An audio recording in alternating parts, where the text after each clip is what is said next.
Hello, everybody. So welcome to the show. I just want to warn anybody who's more of a casual listener, if you don't want to hear about the details of Chub Chaser sex, dating, and relationships, maybe this is not the episode for you. Or if that really piques your interest, stay tuned. It's going to get hairy. / smooth. You never know.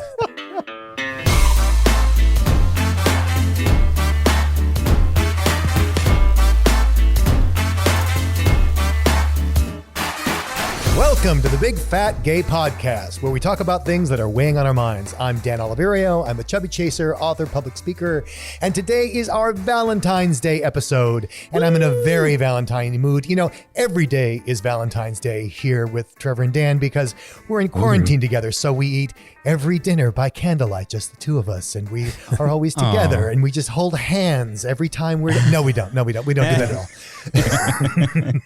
I've met you two. But it's quarantine. Where are we going to go? I'm Trevor Keyson. I'm a super chub. And for me, it's Christmas every day because there have been several points during quarantine where I have just stress bought something strange. And it showed up for me later, like my giant Appleton inflatable butt. plush. No, it's a giant stuffed animal. Have I seen this yet? It's in my office. will. It's the big apple dragon thing on the chair that is very chubby looking. I almost did that with a mini waffle maker. Hi, everybody. My name is Michael. I am a chaser, and I am also very much in the Valentine spirit, just like Dan today, except today I'm trying something new that I haven't done all quarantine, which is I am wearing no underwear. Woo! Yes, that's right. It's a free ball and Valentine's Day episode. Hello, everybody. My name is Don Marshall. I'm a big chubby guy living here in sunny Hollywood, and today I am your Halloween of talk show hosts. Oh, my. Because my dating life for our Valentine's episode continues to be a horror story. Okay, Scary Spice. Yeah, last year I think we thought it was going to go a lot different and that a lot of people wouldn't listen to the Valentine's Day episode, but everyone did, and a lot of people heard things. We ended up spending a lot of time and effort trying to stop our family members from listening to that thing. Yeah. Well, apparently it was everything everyone wanted to know about chubby gay sex. Yeah. So here we are again. It's Valentine's Day 2, Judgment Day. 2 Valentines. Yeah. Son of Valentine. We have questions that were sent in by listeners, and let's just get the ball rolling. Let's dive right in. Yeah. Michael should start us off with number 1, which is Excellent. we're breaking the ice. It's starting off That's right. easy. So just to catch everybody up to speed, in case you missed the first set of these we did last year, we're taking listener submitted questions about sex, dating, and relationships and all good things in that world and talking about them. Just to be clear, we are not necessarily giving you this advice. We are talking about your question, and feel free to take that in the spirit it's intended. So the first one, it's a super softball one, but I think also quite an important issue on Valentine's Day, especially if you're dating somebody, especially if you have to... You know, when you get that big heart-shaped box of chocolate, which ones do you eat and which ones get trashed / taken by your significant other? Oh, man, I have found this out the hard way. Yeah, this is one of those things you better know before you open that box of chocolates around someone you love. I have spent, Trevor and I have been together quite a while. It was our quite a while anniversary just a while back. And I swear that I think the hardest thing for me to get, and Trevor will aver this, is that I keep buying him candy that I think is delicious. And that's how you show love. And this is, I love this thing. Please enjoy it. The man does not like crunchy love. I'll say that. He just like the nuts are not his thing. I am a caramel. I am a nougat. I am a fruit filling. I like nuts if there's enough other stuff going on. Like if there's some caramel too, but it has to be a good nut.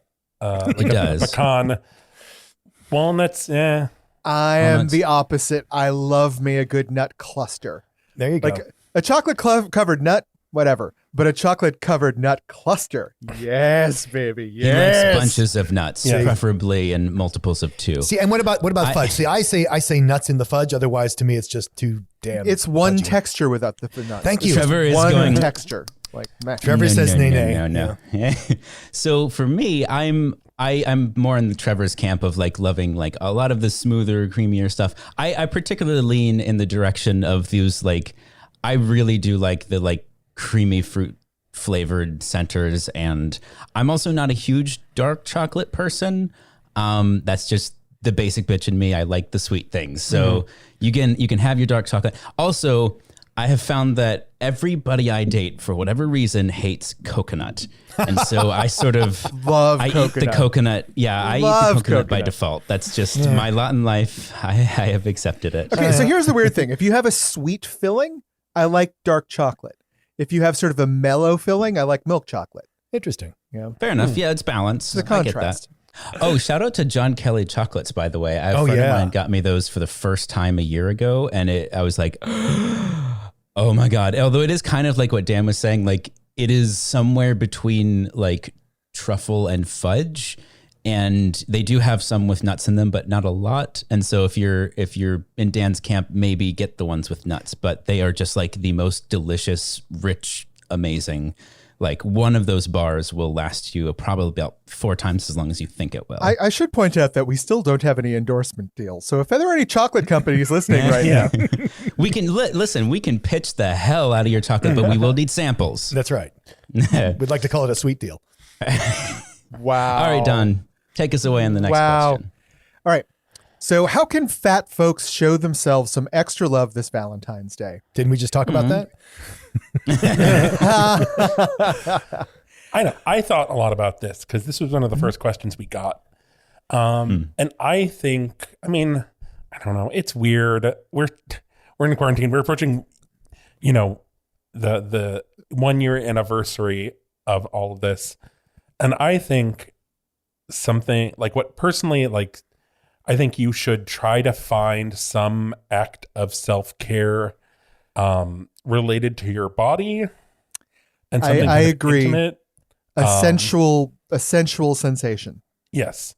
Kind of like Angela Lansbury in her lifestyle video that kind of came out from the 80s, which I'll link to. So people know what I'm thinking about. Please it's do. very like, she talks what? about turning like everyday things like putting on lotion or taking a bath into like reconnecting with your body and intimacy. And it's, I wish that we had Dan watch that and then do his best Angela Lansbury doing the same lines in his posh little British accent. I just love the video is actually worth watching because it's Angela Lansbury. Everybody knows what she looks like. Of course. And she's talking about, loving your body and self-care and like sex doesn't end with menopause and just it's really, yes. Thank you, Angela. Yes. What a nice reminder. So to continue what Trevor was saying, the bath bomb, right? Use something different in your bath experience. For me, it's different sheets, right? I got these flannel sheets recently that are just, they're a joy to sleep in. Wow. So I like that idea. Yeah, a little gift for myself I can wrap myself in. Well, because I'm thinking a lot of fat guys are not going to fit in a bathtub, and if they could, they're not going to get out. So I think I love the idea of sheets. I love the idea of things maybe you can do in a shower. I love the idea of the idea of treating yourself is wonderful. Yeah. There are shower bombs, which is kind of, it's like an aromatherapy thing where it's a little tab that you put by the drain.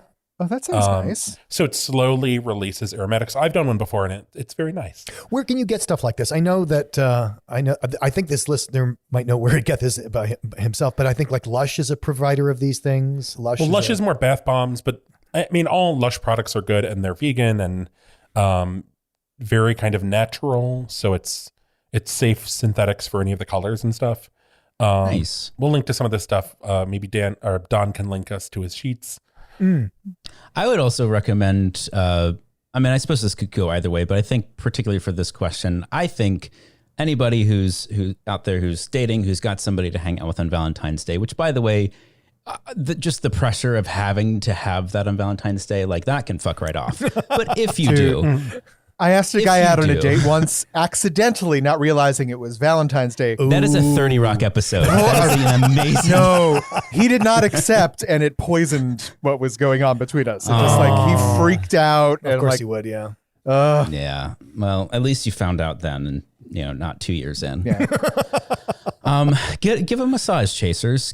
Your big boy can always use a massage, and I think that's just a really nice way. And especially like, I know there are plenty of people out there who are like, ugh, it's so much work, not necessarily enjoying giving that experience. But I think anyone will tell you that even just a short little 5-minute thing, if that's all you've got in you, is very welcome and a nice touch, and doesn't have to be part of anything else. It certainly can be, but it can just be a nice thing to do. Also, personally speaking, head massage, amazing. I was going to put in there a foot massage. Sometimes, Trevor's feet are hurting, and we just take out some really great lotion.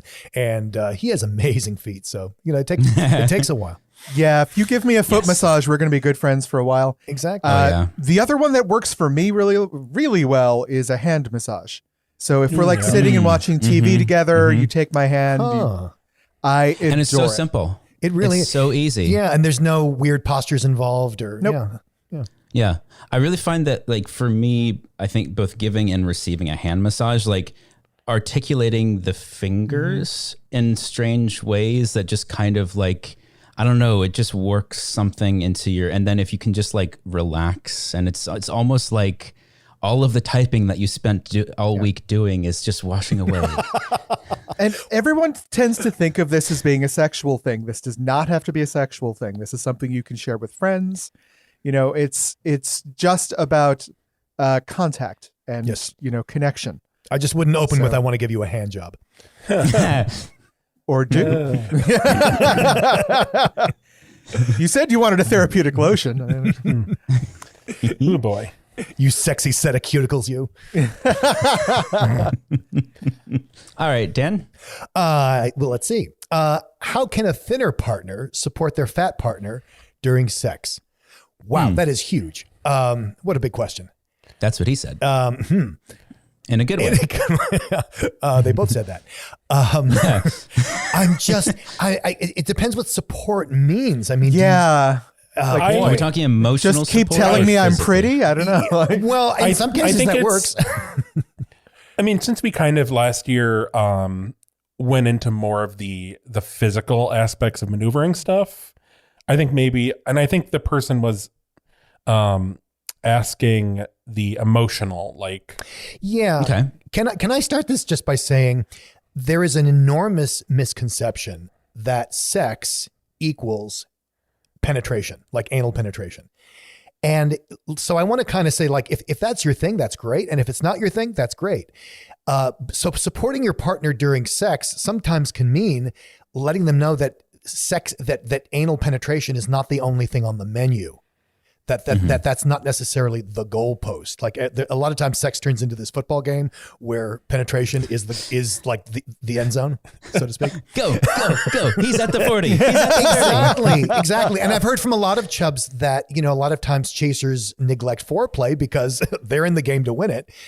And and they're going for that goalpost. So especially if you're going for that goalpost, have the foreplay. Come on. Yeah, exactly. So I'm just saying that, penetration does not define sex. It is a sexual act. It is not sex any more than steak is, the only kind of dinner there is. Nobody says, I think I've said this before. Nobody says like, oh, did you have dinner yet? No, I just had chicken. Right. I like that. And I like the idea that I think the other aspect here is like, I mean, obviously this is very open-ended. It depends on how well you know the person that you're with. But, maybe the assumption that, like, if we're talking about emotional support, maybe, like, is that something that the chub needs or has asked for? Or do you know them well? Because I could see this being a tripping point of, like being overly careful, which is not necessarily like, there's certainly other worse things to be, but if that's the case, and you find yourself maybe censoring or delaying certain things because you're being careful about how you treat or handle this guy that's excited to be with you, they might get a sense of hesitation from you. Yeah, it turns into this. It turns into this feedback loop where you're each trying to stop and censor yourself, and nothing ends up happening, and everybody feels very shut down. Right. So I think having that sense of like playfulness or exploration, where whatever it is that you're doing, that you're trying to be considerate of the person you're with. I think also allowing the ensuing events to be something that is improv heavy, and don't try and lock it into this set thing like, okay, well, I'm not going to do this and I'm not going to do this because he's probably going to think it's this, and he's probably going to get worried about this, and I want to make sure that I don't lift this in the wrong time because I don't want him to think that's the only thing I'm into. It's like, just get out of your head a little bit. If we're talking about emotional support, though, I mean, I think we said this last year, but it bears repeating. Like, be connected with that person in more than just physicality. Yeah, you got to listen, not to what they say, but to what their body's doing. Yeah, like be in tune with them. And it's not so much about any one single, silver bullet that you can, fire off to solve all the problems in the bedroom, but just generally be an open person, be communicative. And again, it doesn't have to be, or usually isn't, in words. Be aware of where your partner's at. Yeah. I think I find this interesting because just from what Michael and Dan have said, I find more often I'm kind of checking in on the chaser because there is, I have been with guys who are just so careful. Well, because they're gun shy, because they've been. And trying to just be Michael's pointing to himself. I have been burned before. Trying to, and I have had as a gentleman who I was, trying to be like, you just let it out. Like, don't. And he was like, I'm afraid that if I, open that door, I won't be able to close it. Yeah. That's why it's so hot. Yeah. So I think once it's really about communication and just trying to make sure no one's in their head. Mm-hmm.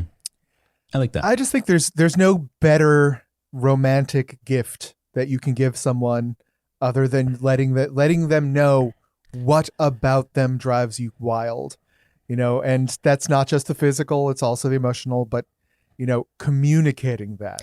Yeah. But telling them that. And again, I always say this to the big guys, and freaking believe them when they tell you that. Well, but Don, have you ever had the experience where someone compliments you on a part of your body that you don't want to be complimented on? Does that happen? Oh, always. Absolutely. But that's, I get compliments on the weirdest parts of my body. And because chasers are kind of prone to do that. But it's, there's no but to that. It's just surprising. The first time you hear it is surprising. Mm-hmm. But take a step back and think about it for a moment. That person is showing a moment of vulnerability. He is probably aware of the fact that the thing on you he is complimenting is not something everyone compliments, right? Mm-hmm. I had a guy that was driven crazy by my knees. Yeah. Knees. Like, all right. I mean, if that's great. Yeah. Whether or not I understand it is less important than the fact that I know there's something about me that you're finding amazing. Well, something that I say in my seminars when this comes up is, if you're not used to a chaser's attention, and especially if the chaser, sometimes, we're in the moment and we don't know what we're allowed to say, and we'll say what we say. And, you get things like, wow, I love your stretch marks, or wow, I love how, I love how your fat pad is just completely swallowing up your dick. And, a lot of fat guys, I don't want to hear that. That's not hot to me. And what I encourage Chubbs to listen for is the guy obviously is into it. Now you can either make him a freak for liking that part of your body, or you can look at what part of your body or what parts of your body have you taken off limits for love and affection? What parts of your body have you walled off and go like, no, that's not attractive. That's ugly. We can't go there. You should concentrate more over here. What parts of your body have you put off limits? And not to make yourself wrong, but to maybe allow more love to be experienced by more of your body. Right. Mm-hmm. And don't be afraid. Like, I know it sounds like we're just talking exclusive to the Chasers here, but chubby guys, you got to show the love too. Absolutely. I've read a bunch of posts recently that actually went over some issues that we've tackled on this show before about chasers having body dysmorphia, like living in a body of a type they don't find attractive, which means that whether or not, they show it, they may be going through some of the exact same issues that you are. So as much as they're complimenting your body, your personality, your mind, you got to do it too. And I think for some chubby guys, that is really hard because we're used to, we're not used to, we're expecting a certain degree of rejection when that's offered up from us. Or I've been with guys who they are very stingy with praise or any sort of reaction in my body. And I know they're in bed with me. So I must have something they like because we got that far. But they'll say like, oh, wow, you're so handsome.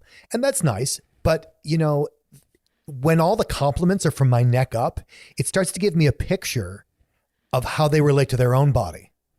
Usually the guy who says, wow, you're so handsome is relating to their own body as like, what do they allow themselves to be complimented on?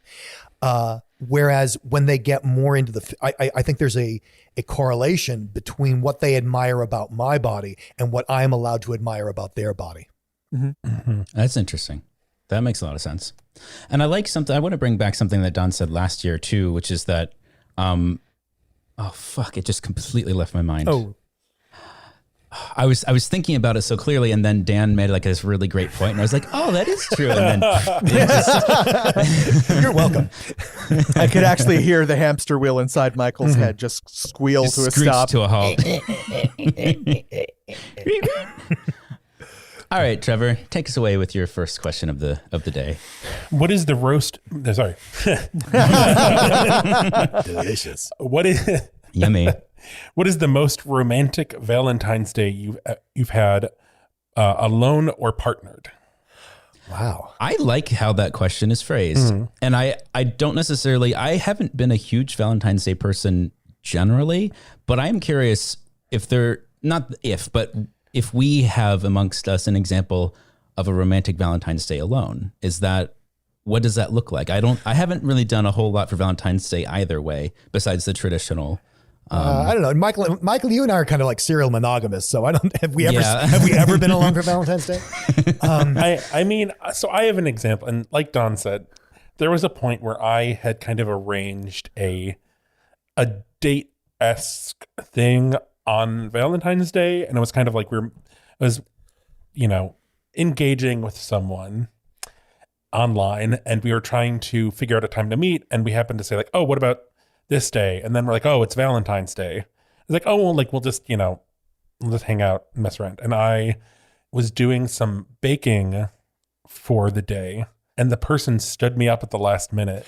Ooh. And I was so pissed, but I'm like, you know what? I'm like, I have all these little delicious Valentine's Day whoopie pies. I was living in Chicago at the time, so I ordered my favorite pizza and I watched some movies, and it was wonderful. And I just kind of, I don't know, I pivoted a very infuriating day into just a very chill Netflix and chill pizza and Valentine's Day whoopie pie. And Trevor has taught us a very important lesson about the power of food. I think the deliciousness cannot be ignored. Yes. The factor. I think the most romantic Valentine's Day I've had, and I've had a mostly just lovely, nice Valentine's Days, but the one that sort of was the extra mile years and years ago, the guy I was dating at the time knew that I was like this big Marilyn Monroe fan, especially because my Week with Marilyn had come out that year or the year before. And so this was in Hollywood, and he found basically a star tour, but it was only for Marilyn Monroe because she grew up in and around LA.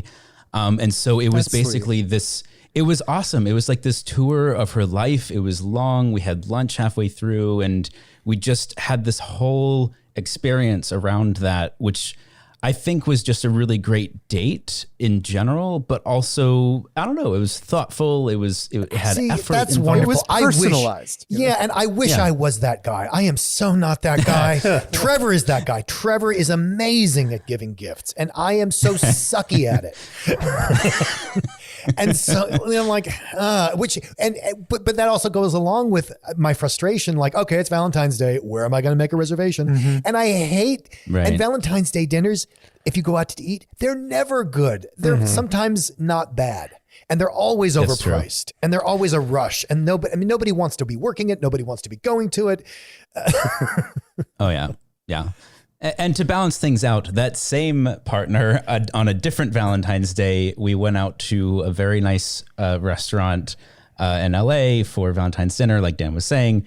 I don't honestly remember the quality of the meal per se, but I remember that he spent the entire night, eavesdropping on Octavia Spencer, who was sitting like 2 tables away. And I was just like, what are we doing here? And that's so LA. Come on, that's so LA. That is an LA story. What did you do? What did you do for Valentine's Day? Oh, we went out to a really great dinner and eavesdropped on Octavia Spencer. Yeah. No, yeah, just to balance out the karmic goodness. But don't you hate that when you're at a really great meal and you just can't help overhearing this conversation, and it's so much more interesting the conversation you're having, and you're like, oh my God.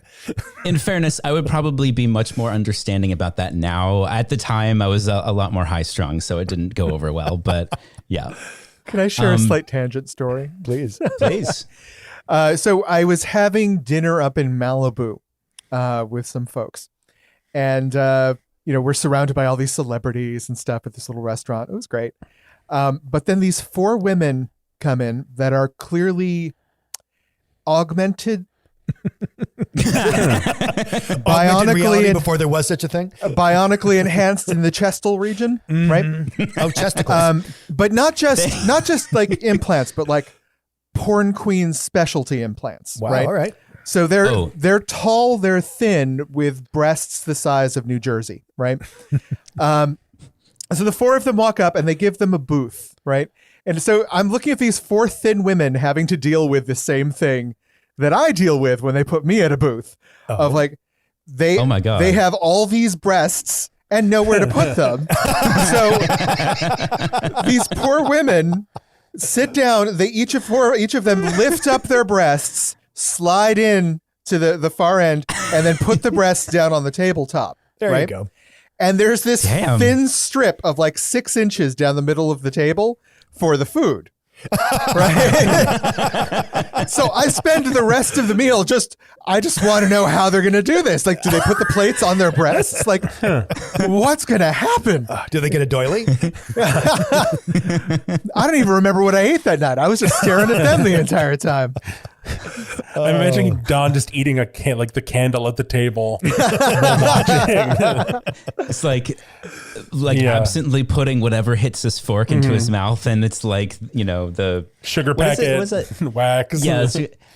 What is it? That's that line in 30 Rock where she looks at the thing on the table. She's like, "Is that potpourri or chips?" I don't know. I'm having some. And then she eats them. She's like, "It's not chips." And then she keeps eating them. Okay. Well, Don, did you have an answer for that question? I genuinely don't. I got nothing. Still looking for a good one? Yeah. Valentine's Day has never been, I don't know. I've just never found my way into it. I've had some wonderful anti-Valentine's Day get-togethers with friends where I don't know for sure this was Valentine's Day, but I think it was. A single friend and I went to go see Hard Candy in theaters. That is definitely an answer. Well, but because the poster was a little unclear what it was, and so many people didn't know anything about the movie, and that theater was filled with couples. And for those of you who are unfamiliar with Hard Candy, let's just say it is not a romantic movie. No. Is it without spoiling it? It is the central theme of the plot surrounds a rapist. Yeah. Okay. So all about Valentine's Day. Oh yeah. Yes. So Yeah, I mean, there's no reason why Valentine's Day has to be what everyone tells you Valentine's Day is. Nice. Oh, I like boy. that. And I think that is part of like we do this themed episode because it's fun for everybody, but I think it also is worth saying that like I genuinely don't have any kind of mystical view of Valentine's Day. Like it's been kind of like it's almost like an obligation holiday. Yeah. It's like, oh, well, it is Valentine's Day next week. There's something that should be done, right? Or like, should we? And Valentine's Day is a cursed holiday like Mother's Day and to a lesser extent Father's Day. I feel like Father's Day, like no one, it's like, yeah, it's Father's Day. Here's your tie. Well, here's your tie. There's your fishing rod. Yeah. You have to, pocket knife. you have to make sure you get it right. And going out to eat is going to be terrible. And there's probably going to be something that goes wrong. And it's an obligation holiday. Yeah. It's because usually I think that what you're identifying there is that usually there is one person who's a lot more invested in it being about themselves than everybody else. Yes. Like Mother's Day, Father's Day, which by the way, absolutely celebrate your mothers and fathers. Like don't not do that. But also, do we need an entire day dedicated to it? Or can you just be a good son or daughter for most of the year. But I feel like in Valentine's Day, a lot of times there's one person of the two who are celebrating, or three or four, however many, who is more invested in how it goes than everybody else. And maybe it becomes more about appeasing them than an actual just celebration of, your relationship or whatever. Mm-hmm. I feel confident that I have lowered Trevor's expectations every Valentine's Day. Good job, Dan. Good job. For those of you in the Midwest, there's also Sweetest Day. Oh, right. What? Which is in October, which it's a regional holiday. It's basically, we need to sell more candy. Maybe it's not October. Maybe it's like September or something. It would not be October. Sweet, SWEET, not Swede, SWEEDE. No, it's Sweetest. That would involve herring. I'm going to look up the date. I almost feel like sell Swedes there, yeah. Candied herring? It is October 16th this year. Write it down. So it is a candy giving holiday? Is that the point? Yes, it is. And there was one year, my mom's boyfriend forgot Sweetest Day, and it was a whole thing. And he's like, "What are you even talking about? What is this? Why am I in trouble?" This would be under the heading of people who are more invested in the holiday than you are. Yes. Yep, that sounds about right. Okay, I think we're back around to me. Let's see. Next up on the list, we have. What is your must-happen dating ritual? Which I'm assuming means getting ready for a date, right? Like, what do you do was to unclear get ready on this. for a date? I don't know if it's I'm not clear what that means. That's what that sounds like to me. But maybe I'm wrong. I mean, I can answer it, but I think I know what it means. But okay, what do you think it means, Dan? Well, I mean, just when someone says, "What's your must-happen dating ritual?" I don't know about must-happen, but there is a typical pattern for a date with me, and it usually begins with either drinks or food. I mean, it's a pretty typical date. And it's kind of the part where, I mean, I do a lot of either the friends with benefits or, I wouldn't call them hookups because I tend to see them more than once, but it's part of that getting to know you ritual. That's really interesting to me. I think I'm one of the weird monster freaks on the planet who likes dating. I like meeting new people and finding out about them and having a sexual tension in the air. That's fun for me. I know that it's hell for a lot of people, but that's just me. And so I love that whole thing of like, you haven't met them before, you come up, you say hi. I mean, the first time you hug them, you go to the table, you get to find out what their tastes in food are. I mean, that's really exciting to me. And for me, it's all foreplay for if we get onto the bedroom. And I always make it clear with a date, like they can hit the eject button at any time. I think that's, I would just give that as kind of general dating advice that sometimes if someone says like, okay, that's all I want tonight, it's not necessarily that you failed. It just, they might be doing you a favor. But anyway, that's sort of I do have a sort of, get to know someone over dinner and drinks and things like that. I find that very important to me. Much preferable than, show up at my place, knock on the door and we'll hit the sheets. Right. Yeah. I guess technically that might be a dating ritual that I engage in, is that like, I won't go to your house the first time we meet. Like that's just not going to happen. We're going to meet somewhere in public so that I actually know who you are, verify you're the person you claim to be. and make sure there is a chemistry there and you're not absolutely crazy. Would you have them over to your that house? Could be a ritual. Would you have them over to your house, or no? Always public. No. Yeah.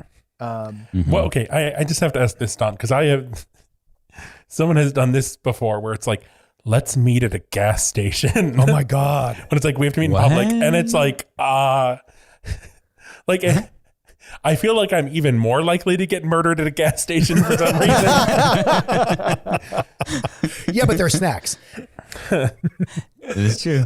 I find it's a really good litmus test also if, like, sometimes I'll be with a guy and he's either not out or for in whatever closet he's in, and it's kind of a red flag for me if they won't meet me in public.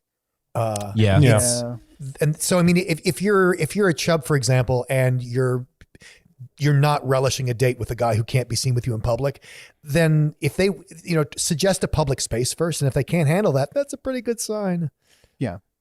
Also, though, check, because it might be an expense thing too. Like they can't afford to go out to dinner with you, and they may not know if they're supposed to pay for you, because that's become a thing in the gay community. So just check to make sure. And sometimes things don't come out. That the warning flags don't come out until you actually have had conversation. I think I told Michael I went out on a date once he was very handsome, very kind, very intelligent, and halfway through the conversation, it turns out he was telling me he was an exorcist. Oh yes, and lots of stories about exorcism. And I will he's say, into aerobics. So what? I don't know whether or not it was true, but like either it's fake and thinks that somehow that's going to impress me, or he's crazy, or it's true and he might be followed around by demons. So in either case, like you're not the best match for me, But your house has never been cleaner. It's for me. So what? Go on. So I have had a thing. This has been very rare, but like, I want to I don't know, at least kind of make out on the first date. I have had times where it's like I am so unclear on if this the person is into me or not. Yeah. And then it's like, yeah. I'm like, okay, I guess they're not into me. But then like, oh, let's do this again. And I'm like, why would we do this again? What does that mean? Do what again exactly? Yeah. Can you list the things? And I have had that where it's like on the third time, like third date, I got together. Yeah, the third date. I was like, okay, so I just have to like be totally frank about this because it's driving me crazy. Like, are we gonna fuck or what? Like, is this? What was and the guy's answer? like, oh yeah. And I was like, okay, well, like, do you want to do that right now? It's like, yeah. I think I know who this was. I think Michael knows who this was. Yeah. To be clear, that wasn't me. No, it was not. No. No, yeah. So the other interpretation of this question I just want to touch on for a second. Maybe it's just the basics of getting ready for a date and what do you do to sort of amp yourself up. And I don't know that I have any like really special answers except for do the things that make you feel good, freshen up, freshly showered, freshly haircutted, shaved, whatever. And then I think the one thing that I do is there's certain articles of clothing that I know are, let's say, complementary to my form, and I save them usually for a date. And so it kind of has this like, it takes this shape in my head of like, okay, it's almost like suiting up for battle, except in this case, it's, fucking. But I think you're trying really hard not to say your lucky shirt. Is that the leather harness?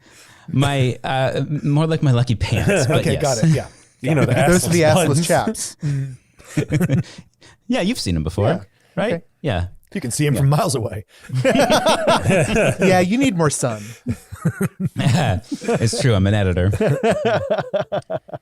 My interpretation of the question again was a little bit different, but I think we talked about a lot of things that make everybody comfortable during a date. Getting ready for a date, I mean, I think it really just comes back to like the idea of like being the best version of you that you can be, but also not pretending to be somebody else. Like walk that line. Yeah, like set yourself up to feel good about good yourself advice. and to be be peak you, but don't be The pretending. Yeah, the you wish you were, but you're not. Yeah, exactly. That's what I'd say. But so just long term, if you're going up farther than those first few dates, be sure to start letting real you start leaking into peak you, because being peak you forever is exhausting, and no one expects that. You know? Well, yeah, and I think that just comes along with getting to know somebody. I mean, I think that's what somebody told me this actually not so long ago. We were talking about like what is the idea of like the honeymoon period and what does that mean and what happens after 6 months or a year or so when things just sort of seem to feel different. And his theory, which I think is really sound, was basically that a lot of times when you start dating somebody, you are maybe the idealized version of yourself, or you're presenting yourself in a certain way that you think they want to see. And the longer you do that, the less and less that you are just being you. And eventually, as you get to know each other more, that fades away. And then it is just the real you. And whenever that sort of shine wears off the apple, it's not so much that you're less exciting to each other. I think it's more that you are actually learning who each other are, as opposed to this sort of presented version of yourself. I think, the more authentically you can be from the start, the less likely it is that shine's going to completely wear off the apple, I think. So our next one, I'm a mega chub that enjoys sex. Good for you. Yeah. But I struggle to find positions that I can get into. I feel boring in bed. Oh, I have so much for this. I have so much to say about this. Then unleash the hounds of advice, Dan. Okay. So, What? I mean, Michael, I don't know. Trevor was about to say something. I thought it was going to be funny. I think Dan's going to say what I was going to say. You got to get, especially if you're a mega chub, which is like a super chub plus a little extra. If you're that size and you're on a date, absolutely, the guy knows what he likes, and he probably has some experience with men your size. If he doesn't, that's another matter, but then that becomes another question. But here's the deal. He is absolutely there for you. He is there for everything you are and everything you're not. You are not boring in bed to him at all. You showed up. You have done your job. Seriously. I know you may think, oh, I wish I could do this. Oh, I want to do that. Yeah. Okay. Well, maybe you can find some positions to go do that, but you are the star attraction. You're Disneyland. You are Disneyland. Yeah. And I don't mean like, he's going to ride you like a ride, but I do mean that like Yes, you are the destination. You are the destination event. Yes. It's like we went to Hawaii, but we didn't know what books to bring. Like, you don't need any books in Hawaii. I have a piece of an anecdote that might help you frame this. Oh dear. In your head. I'm going to try really hard to put this in as vague terms as possible and still be specific. But to give you context, from the time that I was first sexually active until now, that spectrum, I think I've talked about like starting in the bear world just because I didn't have the terms for what I was actually looking for. Mm-hmm. And then as I have gotten older and more in tune with what I'm into, the guys have also reflected that. And I think, moving up closer into super chub territory, and at one point there was kind of a quantum leap that happened. And me thinking that I was bringing a lot of like experience and, confidence to the table, and like, I feel like I'm a worthy chaser. Like, I feel like I know how to do the things that a chaser should do, and getting to that moment and feeling like so overwhelmed that I was like, I can't, it was kind of like, it was like, this is a whole new world. Like, this is like Aladdin Jasmine on the carpet, like flying through the air. I was like, I almost don't even know what I'm doing. It's like learning all over again. And the point I'm getting to is like, I felt like I was terrible and boring in bed because all of the things that I had learned up to that point almost felt irrelevant. Like I was relearning. Yeah. And so I was there sitting there like, oh my God, I am so in this moment. I'm so turned on. I'm so excited. And I feel like I am just useless right now because I'm almost like paralyzed by Like I Desire. I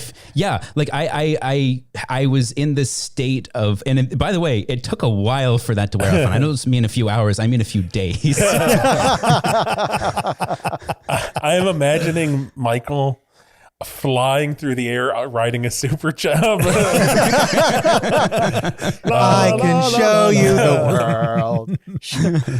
Shining, shimmering, chubby. There's a lot in that anecdote that Michael shared, because first of all, it is that sense that you can't be boring. You just can't be. Just because of the wonder of your body. Now, that's not to say that you should be objectified. That's not to say that you should be taken care of. All I'm saying is that you never have to worry about being boring. Now, what could be true, however, in this writer's email, is that maybe there's things that they would like to do to the chaser that they feel they don't have the strength to do, they don't have the positioning to do. That's easy to take care of. Merely request it. The chaser will figure out how to make that possible. That is not a problem at all. So if that's the case, you just need to make a request or say, like, I'd really like to do X, Y, or Z. And believe me, the chasers are pretty quick about that. They'll make that happen. Yeah, they'll find a way. We will find a way.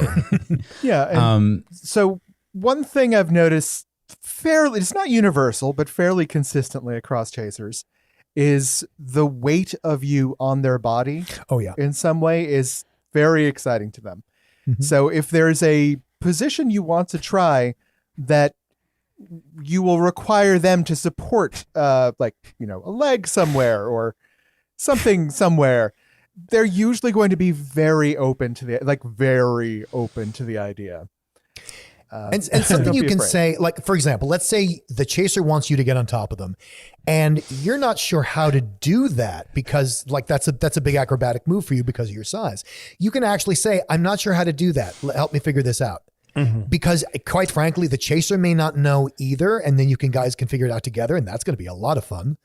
But there are, I know that I have dated a lot more super chubs than super chubs have usually dated chasers. And the only bodies that super chubs have experience with is usually their own. That's not universally true, but that's often the case. So in many cases, I'm aware of certain laws of physics that make things easier or harder that they may not be aware of because they've just never done it before. So chasers, you can step up and help that out. And I think just a tip that I think is also worth sharing, which just falls back in line with communication, is I think part of the reason why chasers can be overly careful, like Trevor was saying, like, come on, like, snap out of it. Like, we're here to do a thing. Let's get to it. Let's dive in. And sometimes chasers will be a little overly careful or considerate or whatever, is that there's a wide variety of different ability levels within what you might call a super chub and flexibility as well. And like, how does a person, what are the capabilities of that person's body, which may not be immediately obvious. And so on your end, communicating to the chaser, like, this is fine. This is comfortable. I'm okay in this position. I'm okay doing this. This doesn't bother me. Or on the opposite side, like, this is uncomfortable. Like, I can't get off my hair. Right. Just like reassuring them or letting them know what works and what doesn't, because they are, if they're, a normal, sane, polite, regular person, they're probably not going to just jump to the most extreme things and put you through your paces, as it were, even if it's what you want. If that hasn't been expressed and confirmed that that's like what's on board, they're probably not going to push you too far. And that may feel boring in some ways because you're working within some constraints that don't necessarily need to be there. I just wanted to announce that next year we will be publishing our first book by Michael and Dan called The Chubby Sutra. We got to start working on that. That sounds awesome. Yes, that actually, should we do the same thing we did last episode and just cut that so that we can actually do it? That's not a bad idea. That's not a bad idea. I was going to ask you, Michael. So this has happened to me. I want to know if it's happened to you. Have you ever had a chub say to you, like, don't you like, because I need very little reciprocation because the fat guy is just so amazing to me. And so like, you don't got to do a lot of stuff to me. I'm good. And I'm wondering, because you and I are wired a little bit differently for sex, though we do have the same tastes. Mhm. I'm wondering, have you ever been in bed with a guy and they say something like, I'm just lying here. Shouldn't I be doing something more? Like, have you ever had that? Or have you ever had has it ever bothered you that the guy wasn't doing enough? Usually I find that's a matter of like eye contact and communication. I don't think it's happened where the other guy said, I don't feel like I'm doing enough. I'm racking my brain. I don't think that's happened before, but what has happened is that like my journey has been basically starting in a place of, there's a whole bunch of reasons for this, but basically it took me a long time to figure out what I wanted. Like, how do I figure out what I want? And then how do I learn how to ask for what I want? Yeah. It took me ages. So getting to that point has made it a lot easier for me to just sort of, I guess, not take control as it were, but just be much more free form. And there aren't certain things that have to happen or not happen. It can just sort of be a journey through whatever the next 20 or 30, 40, 50, an hour or so that we're going to be together. And I think in that way, I used to feel like I wasn't doing enough before that point. Like when I was kind of in this space of reacting to the moment instead of taking action, I felt like I wasn't necessarily doing enough. And because a lot of times the chubby guy is going to have to take a certain role as far as activity level, that weighed on me a lot. And then I guess as I got older and I got more experienced, it became a lot easier for me to start doing things actively myself. And that I think has precluded any kind of concern about how much the other guy was doing. Yeah. And I don't think it's been a concern. I don't think so. Yeah, I have had it where like, kind of like what Trevor said a year ago, actually, like being in this space of like still discovering somebody and like figuring out what works and what doesn't. And kind of hitting that moment of like, and this is actually relevant to the story I was telling earlier, where it was that permission of like, hey, like I'm not delicate. I'm not going to break, like go for it. The other guy said. So like, like you don't have to treat me like I'm porcelain. Like let's do this. If we're going to do this, let's do it. Yeah. And I that kind of permission was incredibly liberating. And that's kind of all it takes to just open the floodgates into a whole new world.